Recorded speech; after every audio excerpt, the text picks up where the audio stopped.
Welcome to the SWIKE podcast, the only podcast that shares the stuff you didn't know you needed to know about jobs, careers, and life. The SWIKE podcast, the stuff I wish I knew earlier. If I were to pass on something about finding a job, is to actually network a lot, to give back a lot, and volunteers. I don't know, just get out there, start practicing, start talking to people, and have some idea in mind. For example, you want to be a cybersecurity analyst, for example, you want to get into that kind of industry, and start looking up local chapters, attend the meetings. Most of them are free, and put in the effort. Eventually, it will pay back.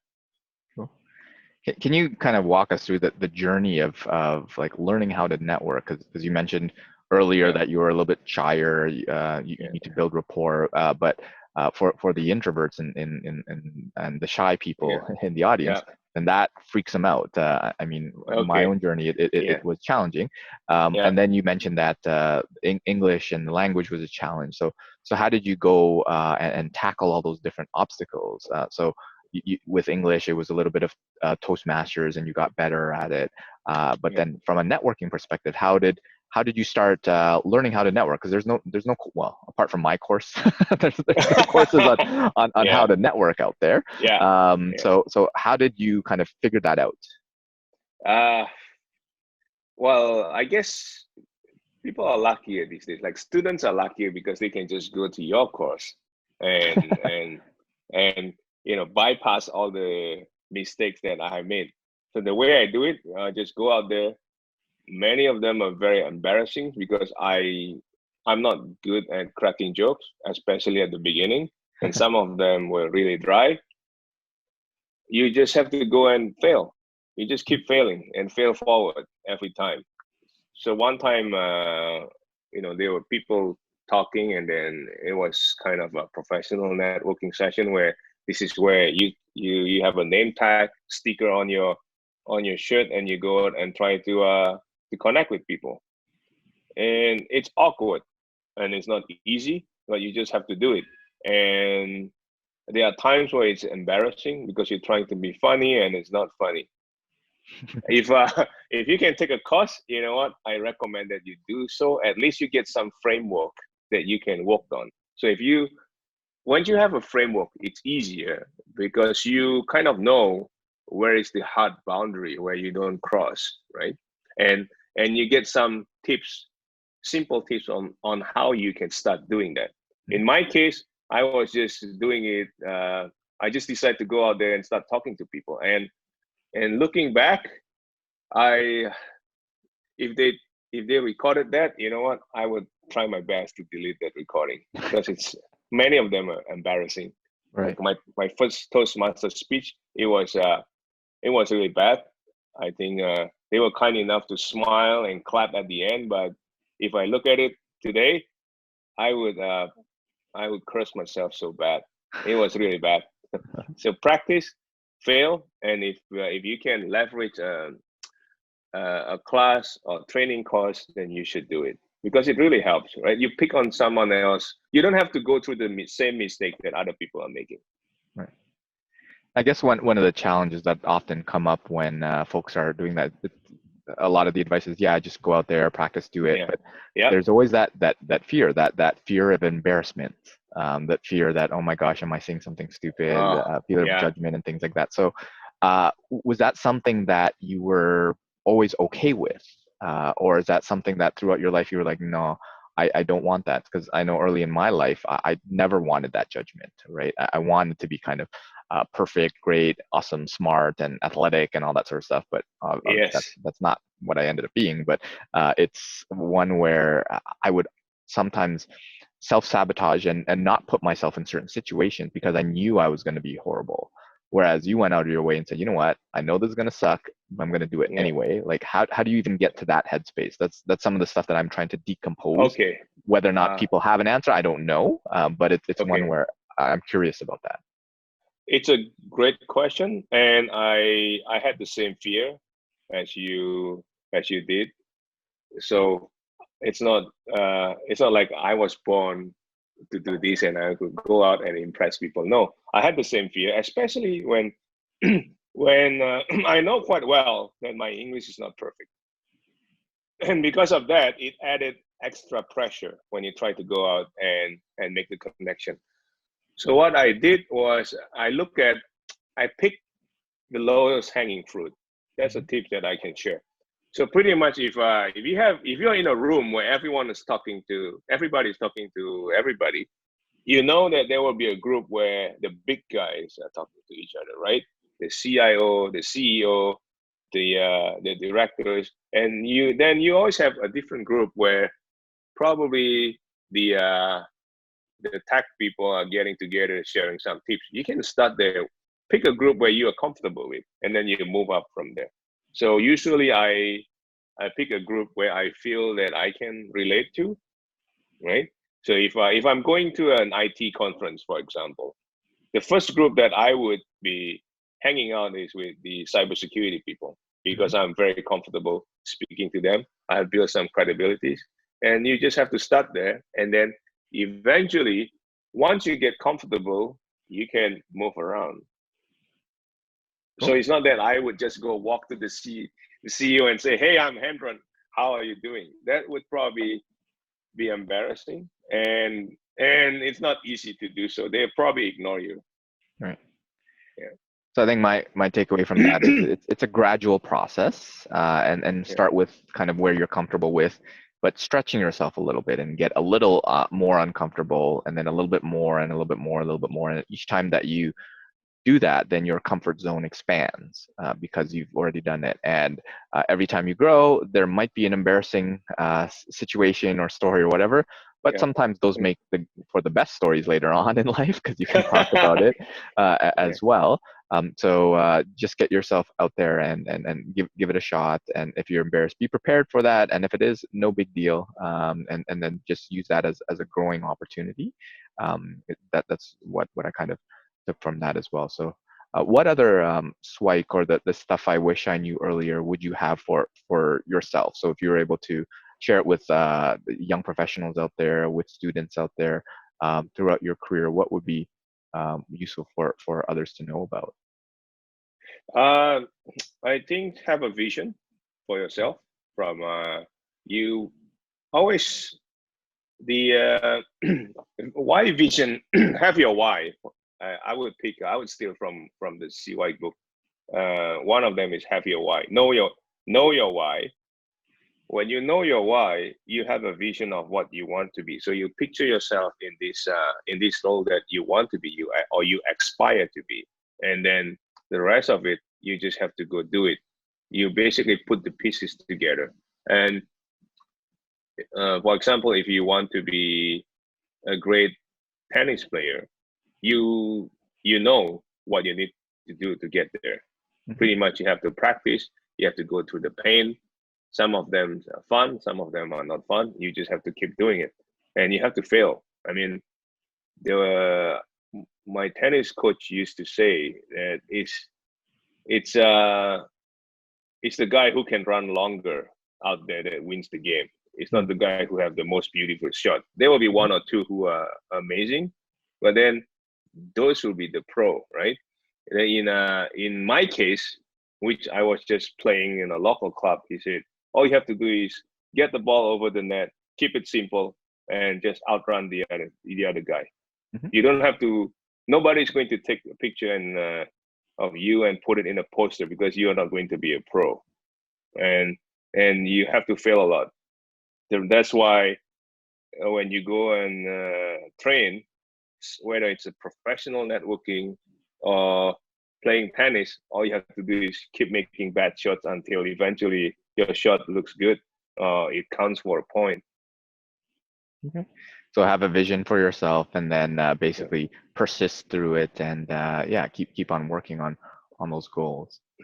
I've read a lot. Like if you read SIWIKE, you read Elon Musk, you follow all these people, you know that they put a lot of effort into getting what they want. So there is no shortcut. That's what I have learned the hard way sometimes. one of the topics that I'm very interested in is in education, right? The current system, and some of the challenges that it's facing, especially now in the epidemic, like everything's moving online, and the experience is changing. You have a background in, well, you've worked for an educational institute, although in a more on the tech side in that context.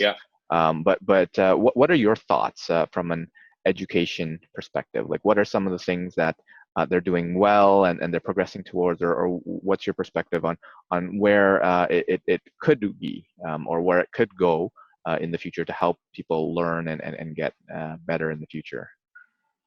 I think the education, I believe that you always have to learn, regardless of how you learn it. And there are different sort of learning and intelligence. Some people are good at hands-on stuff. You don't then there is a separate way of educating or getting better at certain fields.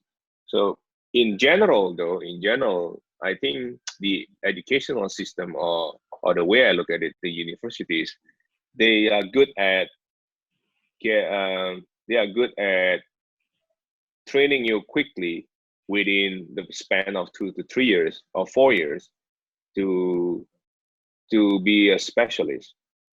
They are good at doing that. So if you want to be a computer programmer, you go into a college or a university, you get it. They'll teach you how to program really well. They'll give you enough assignments, enough theory and practice to basically mold you into a programmer. But what's missing is the other components that make you a great programmer. Like, for example, how do you become the programmer or the developers that people would love to work with?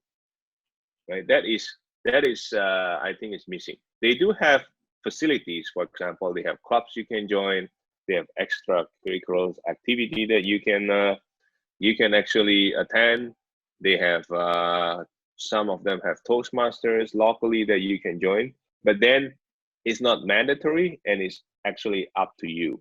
So the way I look at it, hopefully, if you are at school right now, I would say is get your grade, get your work done, but at the same time, try to put some resource and effort into building the other stuff, that's also important for you, because the school don't have time to teach you all of that, and it will be way too expensive and it will take too long. So it's really up to you to build your leadership skill, your communication skill, your professional networking skill, or any other skill that you believe will make you to be a software developer, a doctor, or a dentist that people would love to work with.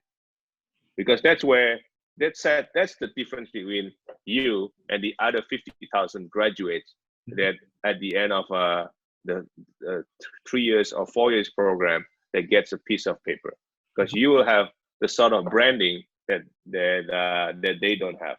That will set you apart. And what's your perspective with things like coding boot camps, right? Or those alternative learning methods where you mentioned that, let's say, becoming a developer takes you 2 or 3 years in a university college setting, but these boot camps are churning them out in like 4 months, right? So they're even short-circuiting that even more. What's your thoughts of kind of the universities, colleges competing against even more specialty in that regard? I see. My view on that is university prepares you for events that is not planned. Okay. So the boot camps are good. The colleges and the boot camps are good in preparing you for things that you are about to, know what's coming. So things that is expected, the boot camps is great, and things that's not expected, then I think you need some sort of you need like a higher perspective on things, and that's where the university comes in. So for example, you go in a boot camp, they are not going to teach you the basic of programming or algorithm. For example, I'm trying to be a little bit on the tech side here, but then they will teach you how to code something really well. So think of it as a training. Training is where you have something really specific that you need to get done. But education is more on the holistic view of that will eventually shape the way you approach the things. You will always learn a lot more at the university because it's longer and there's different kind of education system, and the knowledge that they teach is not as specific as the training. So, in my opinion, both are good, but then again, have a vision, know your why. If you want to be really good in a certain aspect, then go for the training. And by the way, that why concept is not mine. That's popularized by Simon Sinek. Simon Sinek. Yeah, he's got his start with why. Where again, he didn't make it up either. He just popularized it. Okay. And it's one of those things where if you kind of keep on going back, there a lot of the professional development or personal development folks have always started with getting some clarity on what you want, and then figure out why you want it.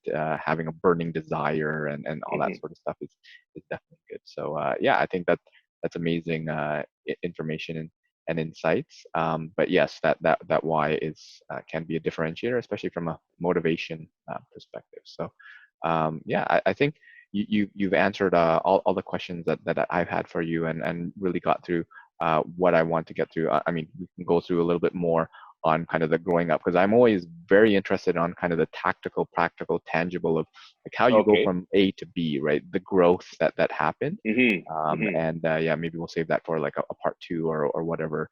But sounds good. Yeah, I think this is amazing. So thanks so much, Hendra, for sharing all that. Was there any place that folks, if they wanted to reach out and connect with you, or are there places online or elsewhere where they could find you? On my LinkedIn profile, and if you can find me on Instagram, just feel free to add me. But I'm not that active on Instagram. And thanks for having me. Cool. So thanks for being here, and we'll add all the connection information for yourself, and hopefully if folks are interested, they can reach out to you. But thanks for being on the show. Thank you. Take care. Perfect. Thanks for joining us on the SIWIKE Stuff I Wish I Knew Earlier, the podcast. If you like the podcast, please subscribe on iTunes, Stitcher, or wherever you found this podcast.